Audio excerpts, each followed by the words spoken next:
What is up guys, Dan at the side. So in this video, I'm going to show you how to change the system fonts in Windows 11. So there's one simple way. You just simply need to press the Windows key and then you need to search for fonts. After clicking on fonts, here you will see the font section.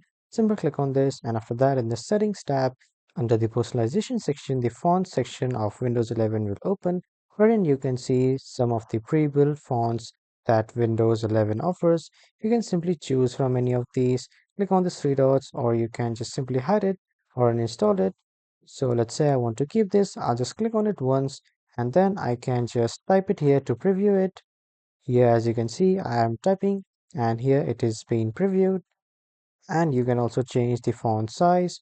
You can simply uninstall it if you don't want it, or you can just set it like this. So this is how you can change the system fonts in Windows 11. That was all for this video, everyone. Thank you for watching.